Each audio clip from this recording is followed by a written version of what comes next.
এই ভিডিওতে আমরা আয়তক্ষেত্র এবং বর্গক্ষেত্রের সংজ্ঞা জানব, তারপরে আমরা এদের সূত্র তৈরি করব এবং সবশেষে সেই সূত্রের সাহায্যে আমরা কিছু অঙ্কের সমাধান করব। চলো তাহলে ভিডিওটি শেষ পর্যন্ত দেখে নেওয়া যাক। দেখো, এখানে বলছে আয়তক্ষেত্র। প্রথমে জানবো আয়তক্ষেত্র কাকে বলে। যে চতুর্ভুজের বিপরীত বাহুগুলি পরস্পর সমান, অর্থাৎ এই বাহুটার সঙ্গে এই বাহুটা হবে সমান এবং এই বাহুটার সঙ্গে এই বাহুটি সমান, এবং প্রতিটি কোণ হবে 90 ডিগ্রি, অর্থাৎ সমকোণ। এই প্রত্যেকটি কোণ হবে 90 ডিগ্রি করে, তাকে আমরা বলবো আয়তক্ষেত্র। যে চতুর্ভুজের সবগুলি বাহু সমান, অর্থাৎ এই বাহুটার সঙ্গে এই বাহুটা সমান, এই বাহুটার সঙ্গে এই বাহুটা সমান এবং প্রতিটি কোণ 90 ডিগ্রি, তাকে বলা হয় বর্গক্ষেত্র। তাহলে আয়তক্ষেত্র আমরা কী বুঝলাম? যে চতুর্ভুজের বিপরীত বাহুগুলি পরস্পর সমান এবং সমান্তরাল এবং প্রতিটি কোণ 90 ডিগ্রি, তাকে আয়তক্ষেত্র বলে। যে চতুর্ভুজের প্রতিটি বাহুই সমান এবং প্রতিটি কোণ 90 ডিগ্রি, তাকে আমরা বলবো বর্গক্ষেত্র। এখন আমরা আয়তক্ষেত্রের সূত্র তৈরি করব। দেখো, আয়তক্ষেত্রের একটি বাহু বড় এবং একটি বাহু ছোট।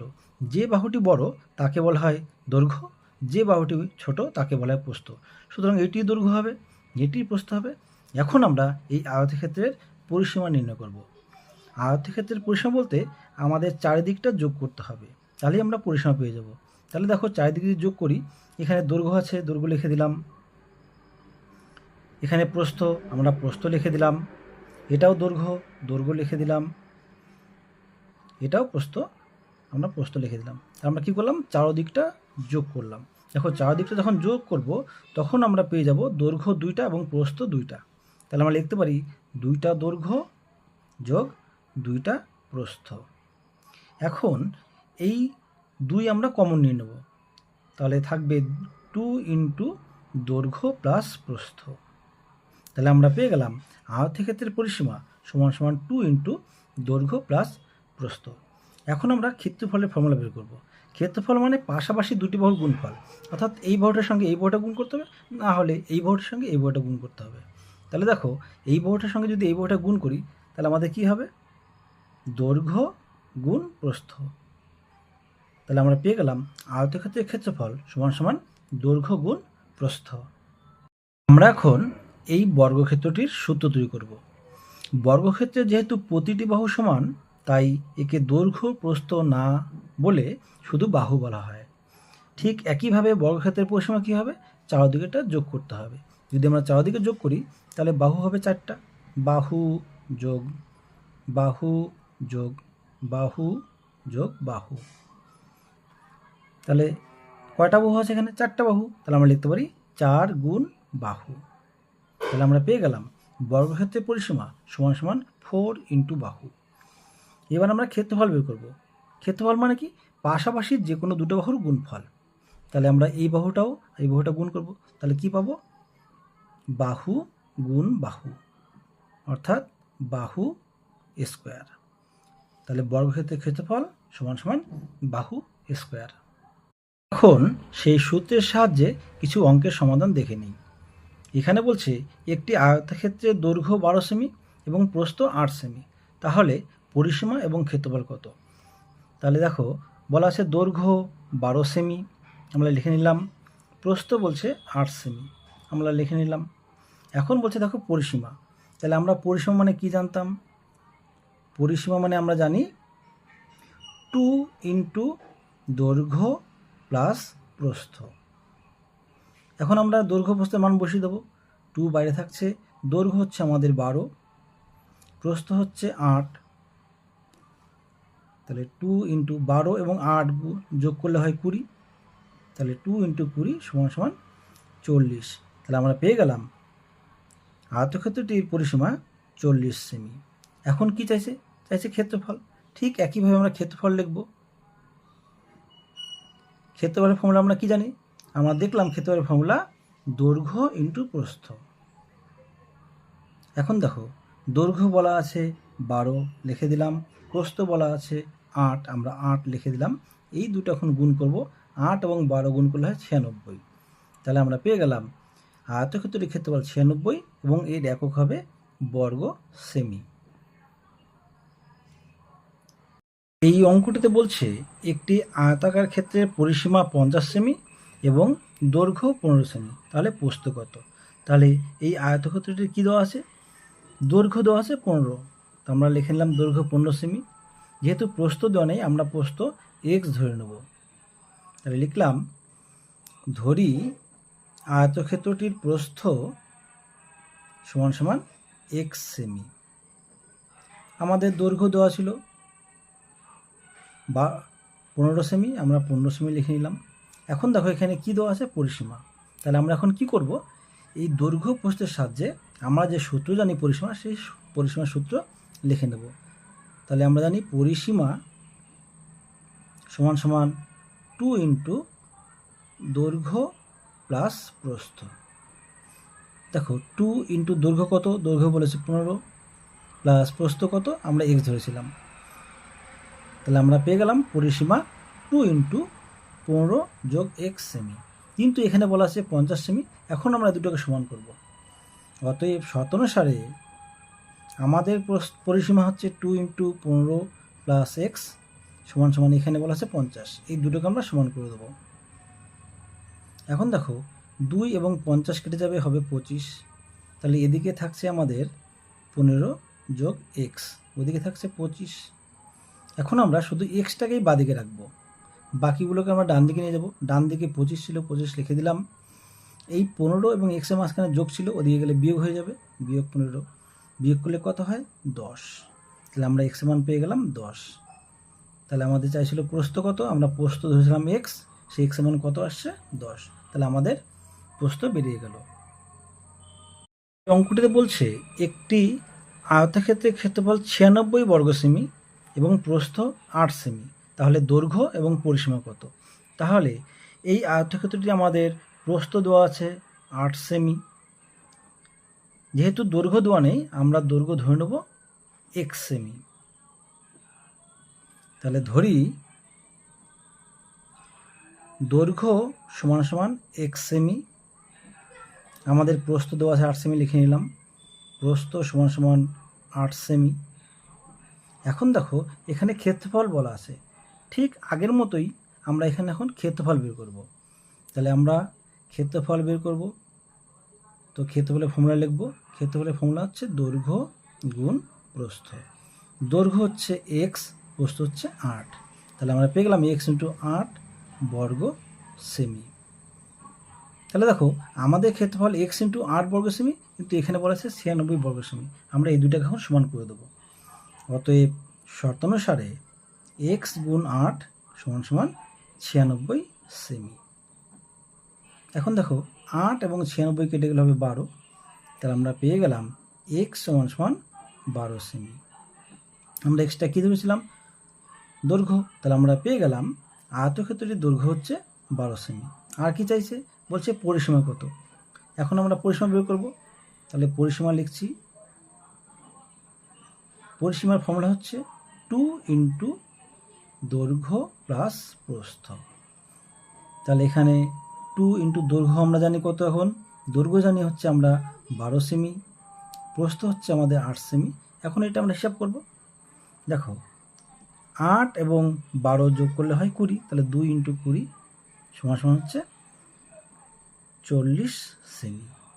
তাহলে আমরা আয়তক্ষেত্রটির দৈর্ঘ্য এবং পরিসীমা পেয়ে গেলাম। অঙ্কটিতে বলছে একটি আয়তক্ষেত্রের দৈর্ঘ্য এবং প্রস্থের অনুপাত 5:3 এবং ক্ষেত্রফল 375 বর্গ সেমি হলে পরিসীমা কত? তাহলে অনুপাত দেওয়া থাকলে আমরা পাশে একটা করে এক্স ধরে নেব। তাহলে ধরি দৈর্ঘ্য সমান সমান 5x সেমি, প্রস্থ সমান সমান হবে 3x সেমি। এখন যেটা দেওয়া আছে আমরা সেটার ফর্মুলা লিখব। এখন কি দেওয়া আছে? ক্ষেত্রফল 375। তাহলে আমরা ক্ষেত্রফল বের করবো এখন ফর্মুলা দিয়ে। তাহলে ক্ষেত্রফল আমরা কি জানি? ক্ষেত্রফল মানে হচ্ছে দৈর্ঘ্য গুণ প্রস্থ। দৈর্ঘ্য আমাদের 5x, প্রস্থ হচ্ছে 3x, বর্গ সেমি পেয়ে গেলাম। তাহলে আমরা ক্ষেত্রফল বের করলাম 5x ইন্টু 3x বর্গ সেমি, কিন্তু এখানে বলা আছে 375। তাহলে এই দুটাকে আমরা সমান করব।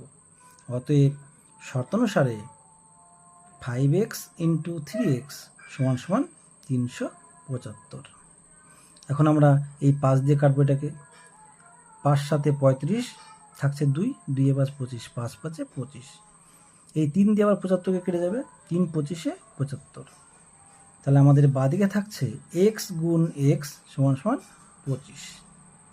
এই 25টাকে আমরা লিখতে পারি 5 গুণ 5। তাহলে দেখো এখানে এক্স গুণ এক্স সমান সমান 5 গুণ 5, তাহলে আমরা বলতে পারি এক্স সমান সমান 5। তাহলে আমরা এক্স মান পেয়ে গেলাম। তাহলে আমরা এখন দৈর্ঘ্য প্রস্থ জেনে গেলাম। কি চাইছে? পরিসীমা। তাহলে আমরা এখন পরিসীমা লিখব। অতএব পরিসীমার ফর্মুলা কি?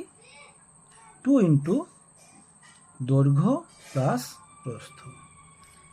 তাহলে 2 ইন্টু দৈর্ঘ্য, দেখো দৈর্ঘ্য আমরা কী লিখেছিলাম?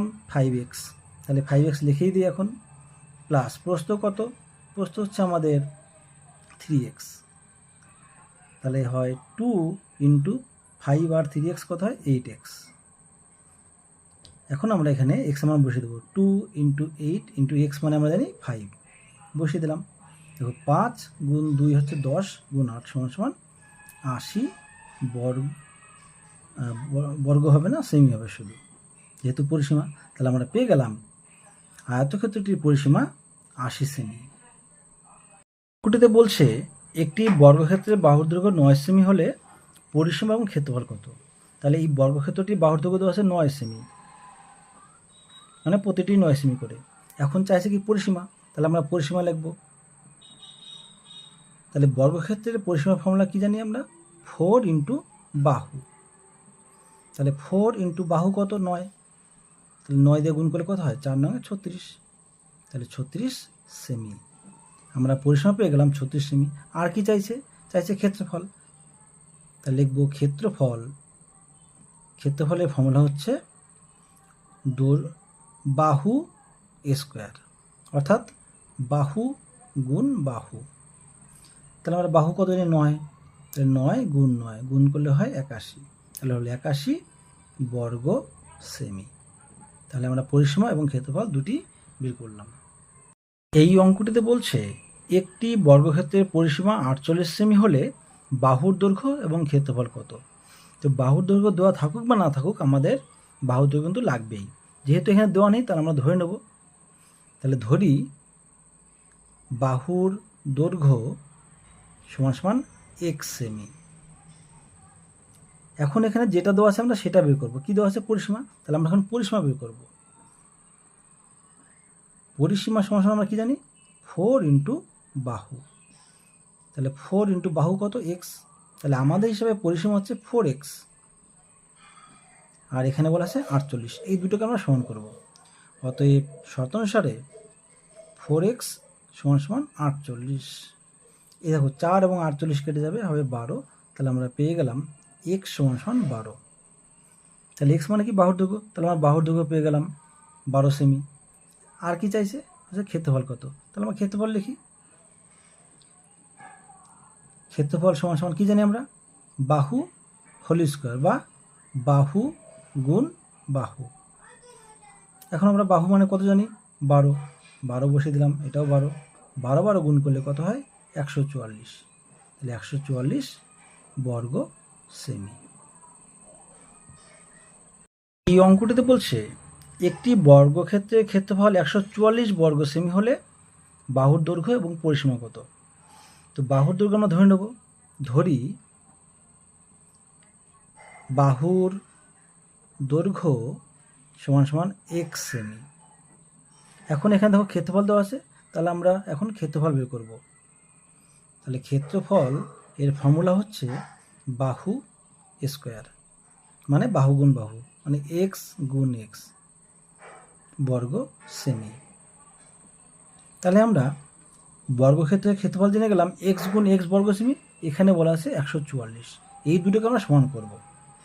অতএব শর্ত অনুসারে x গুণ x সমান সমান 144। এই 44কে আমাদের এখন ভেঙে লিখতে হবে। 2 দিয়ে হয় 72, 2 দিয়ে হয় 36, 2 দিয়ে হয় 18, 2 দিয়ে হয় 9, 9কে ভাঙলে হয় 3 গুণ 3। তাহলে আমরা কি পেলাম? 2 গুণ 3 গুণ 2 গুণ 2 গুণ 3 গুণ 3। এই 144কে আমাদের দুটো পার্ট বানাতে হবে, যে দুটো পার্ট গুণ করলে হয় 144। তোমরা দেখবে আসবে 12 গুণ 12। তাহলে এদিকে হলো এক্স গুণ এক্স, এদিকে হলো 12 গুণ 12। এখান থেকে আমরা বলতে পারি এক্স সমান সমান 12। তাহলে এক্স 12 বলতে কি, বাহুর দৈর্ঘ্য আমরা পেয়ে গেলাম 12 সেমি। আর কি চাইছে, বলছে পরিসীমা কত। তাহলে আমরা পরিসীমা লিখব। পরিসীমা এর ফর্মুলা হচ্ছে 4 ইন্টু বাহু। তাহলে 4 ইন্টু বাহু কত, 12। তাহলে এই 4 আর 12 গুণ করলে হয় 48। তাহলে হলো 48 সেমি। তাহলে আমরা বাহুর দৈর্ঘ্য এবং পরিসীমা দুটোই পেয়ে গেলাম। এই অঙ্কটিতে বলছে একটি বর্গক্ষেত্রে বাহুর দৈর্ঘ্য 10% বৃদ্ধি পেলে শতকরা ক্ষেত্রফল কত বৃদ্ধি পাবে, অর্থাৎ বাহুর দৈর্ঘ্য যা ছিল তার 10% বেড়ে যাবে। তাহলে আমরা ধরে নিই বাহুর দৈর্ঘ্য 100 সেমি। তাহলে দেখো, ধরি বাহু সমান সমান 100 সেমি। তাহলে এখন আমরা এর ক্ষেত্রফল বের করব। তাহলে আমরা ক্ষেত্রফল কি জানি, ক্ষেত্রফল হচ্ছে বাহু স্কোয়ার, মানে 100 এর স্কোয়ার, মানে 100কে 100 দিয়ে গুণ করতে হবে। 100 গুণ 100 গুণ করলে হয় 1-এর পরে 4টা শূন্য, মানে 10,000। তাহলে আমরা পেয়ে গেলাম 10,000 বর্গ সেমি হচ্ছে ক্ষেত্রফল। এখন বলছে বাহুর দৈর্ঘ্য 10% বৃদ্ধি করবে, মানে আগে ছিল 100, তো 10 বেড়ে যাবে। তাহলে কত হবে, 110। তাহলে 10% বৃদ্ধি পেলে বাহুর দৈর্ঘ্য হয় কত হবে, 100 যোগ 10, কারণ 10% বেড়ে গেছে। তাহলে কত, 110। এখন আমরা বাহুর দৈর্ঘ্য জানি 110, তাহলে ক্ষেত্রফল কত হবে, ঠিক একইভাবে বাহু স্কোয়ার, মানে 110-এর স্কোয়ার। 11কে গুণ করলে হয় 121, আর দুটো শূন্য হয়ে যাবে, বর্গ সেমি। তাহলে আমরা যখন 100 ধরেছিলাম তখন ক্ষেত্রফল ছিল 10,000, আর যখন ক্ষেত্রফল হলো বাহুর দৈর্ঘ্য হলো 11, তখন ক্ষেত্রফল হলো এটা, বর্গ সেমি। তাহলে কত বেড়ে গেল, আমরা এটা থেকে এটা বাদ দেব। তাহলে ক্ষেত্রফল বৃদ্ধি পেল 12,100 বিয়োগ 10,000, বিয়োগ করলে কত হয়, 2100। বলছে শতকরা কত বৃদ্ধি পেল। তাহলে আমাদের ক্ষেত্রফল ছিল আগে 10,000, বেড়েছে 2100। তাহলে আমরা বলতে পারি 10,000 বর্গ সেমিতে বৃদ্ধি পায় 2100 বর্গ সেমি। এখন আমরা ঐকিক নিয়ম করব। 1 বর্গ সেমিতে বৃদ্ধি পায় 2100 বর্গ সেমি বাই 10,000। যেহেতু শতকরা বলছে তার মধ্যে 100 বের করতে হবে। তাহলে 100 বর্গ সেমিতে কতটা বৃদ্ধি পাবে, এখন আমরা 100 দিয়ে গুণ করব। এই 2100 বাই 10,000, একে আমরা গুণ করব 100 দিয়ে। এই দুটো শূন্য এই দুটো শূন্য কেটে গেল, এই দুটো শূন্য এই দুটো শূন্য কেটে গেল, কি থাকছে 21। তাহলে আমাদের 21% ক্ষেত্রফল বৃদ্ধি পাবে।